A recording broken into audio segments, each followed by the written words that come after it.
Hello, Marky Dragon, also known as Marcus Eikenberry in real life. And I have another question today from Phil.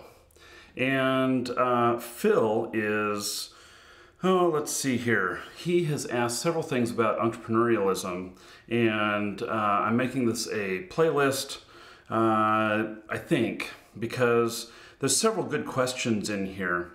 And the last one was about, what is my motivation as an entrepreneur? How am I motivated? And I thought that that was a really good question. He talks about struggling with motivation and struggling with some of these other things that entrepreneurs generally struggle with. And so he says here, what happens though when shit hits the fan? What do I do?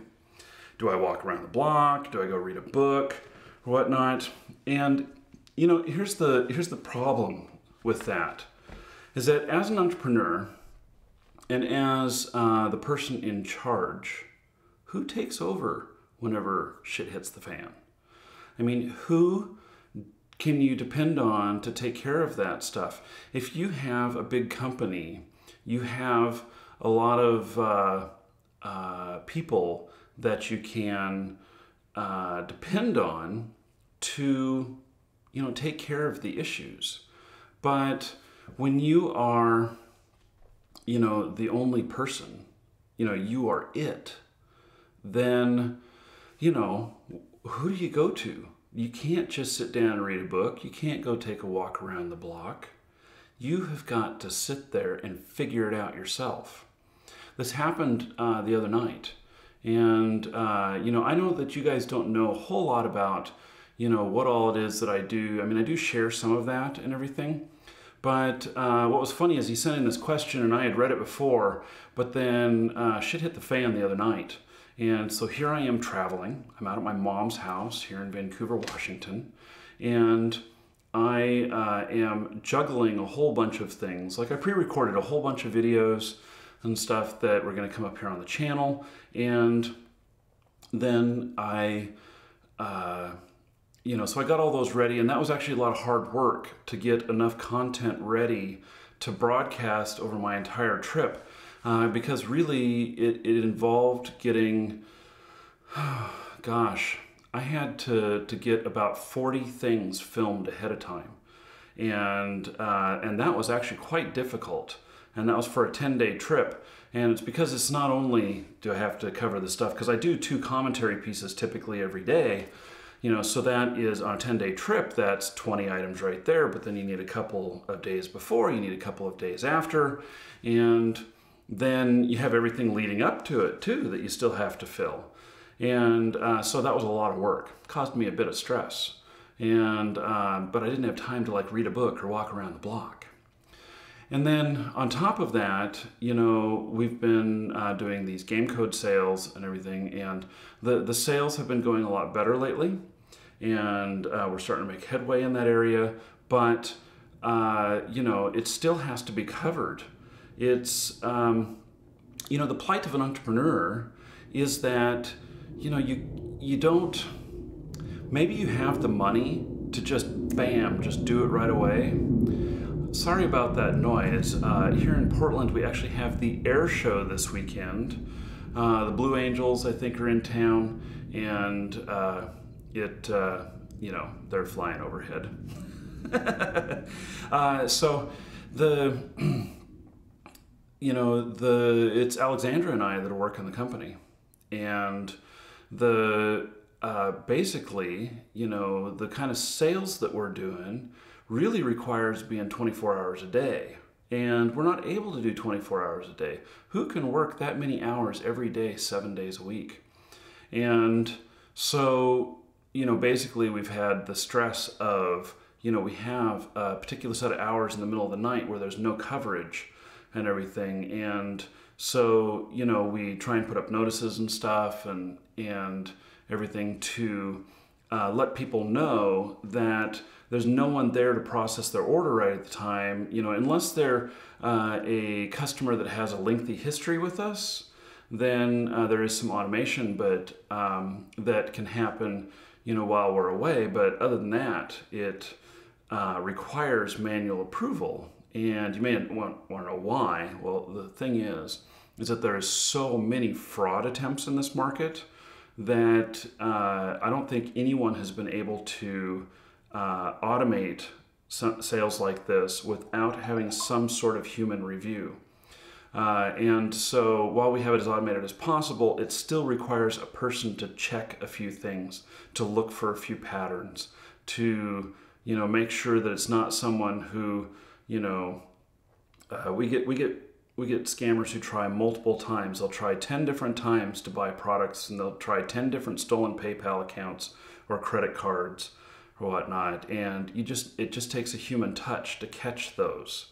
There's a lot of sophistication out there to really cut down the stuff, but I can tell you this, in PayPal's marketplace, they require that you're less than 1% fraud. If you go above 1% fraud, then you get hit with these really high rolling reserves. And in the game code sales market, it's not a big profit margin. It's more about numbers. It's more about how many you can sell. It's more about being a secondary business rather than a primary. And they'll hit you with rolling reserves and stuff that will kill your company. So you can't, so let's say you're making a certain percentage. Oh, well, I could lose 2 or 3% to fraud, or whatever. Well, the problem is that then you come up with all kinds of other issues.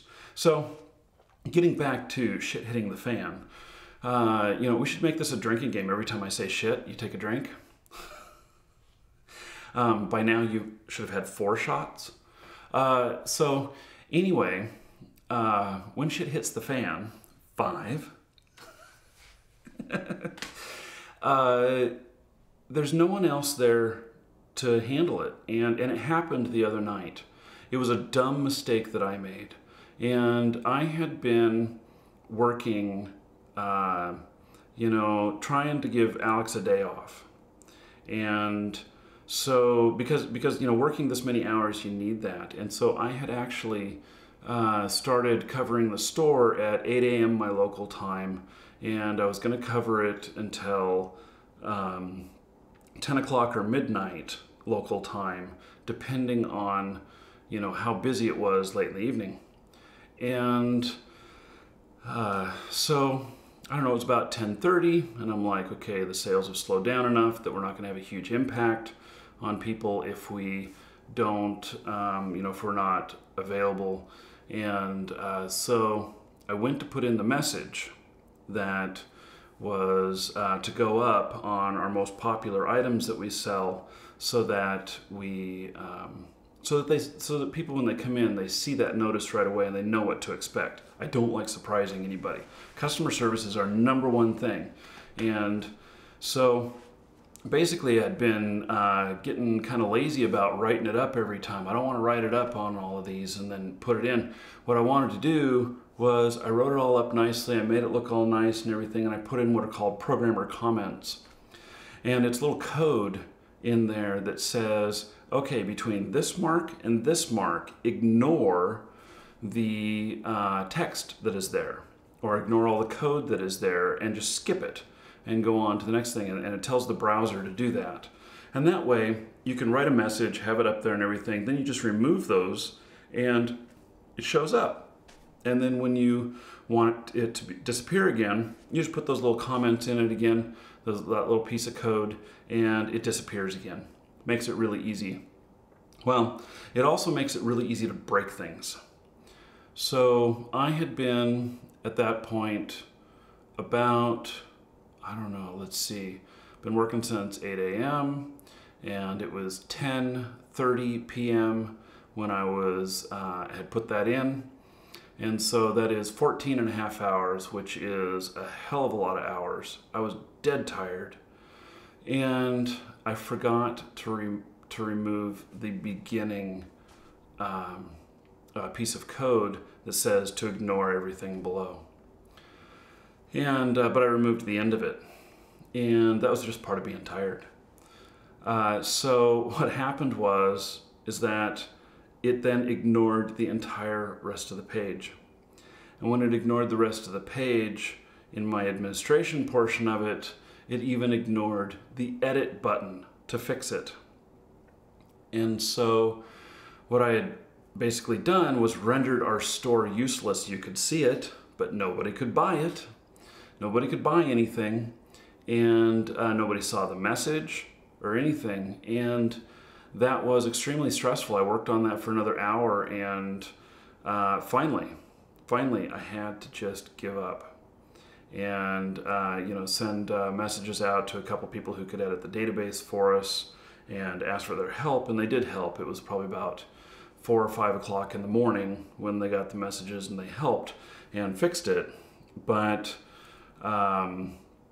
it was one of those deals where that ultimately is hitting the fan. And, so what do? Well, you're the only one to take care of it. And so it's just Alex and I. And, if, you're so overworked like that and everything, what do you do? Now, of course, the goal is not to work this way all the time. It's just at the moment, and it's just because we're what we call bootstrapped. And what that means is that we don't have the funds to hire other people and to survive for whatever period of time taking losses. We can't afford to take any losses right now by hiring anyone else. In fact, I haven't even paid myself from the company because it's not making a profit yet. When it does, well then I'll look at that. But it needs to ramp up even further in order to basically be able to make a profit. And until it does, I have to work my ass off for free. Now, you guys talked about before, I've seen comments of, I would never do that and everything. Screw working more than 8 hours a day, stuff like that. Well, let me tell you that in order to get to the point to where later, life is really good, you have a nice car, you have a nice home, they're paid off and everything. It takes a lot of hard work now, and I'm certainly taking a chance right now. I'm in a market that I've done before and I've been successful at before with the game code sales, but there's still a chance that it could not work.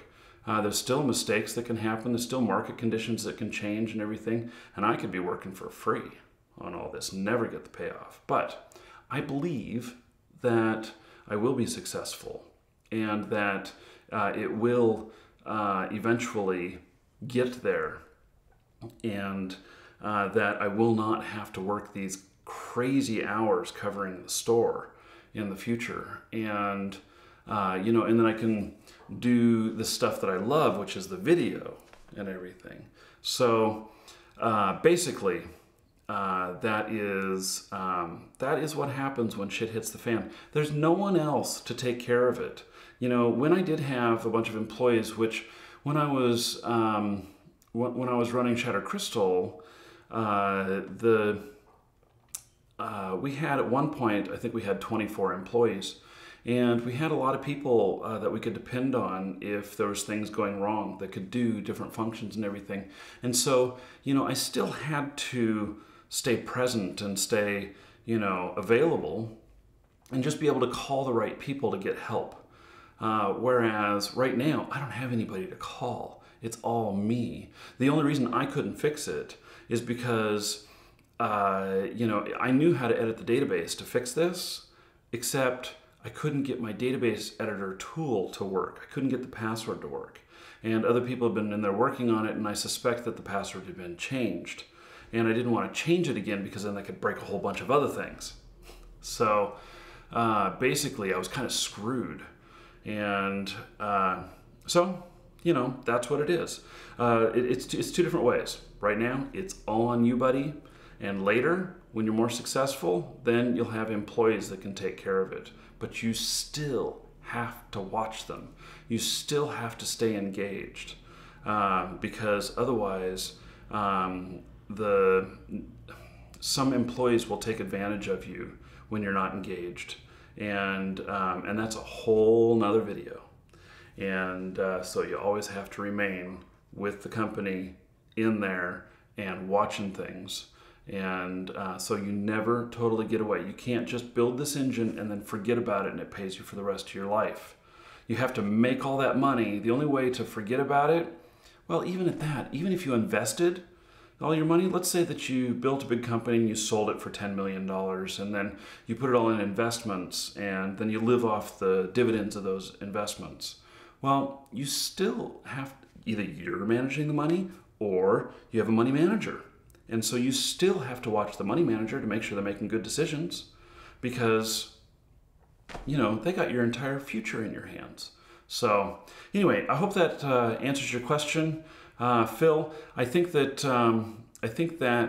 you know, being an entrepreneur is one of the hardest jobs in the world, but it also has the biggest payoffs in the world when you do it right. So hope that helps. I'm Marky Dragon. Take care.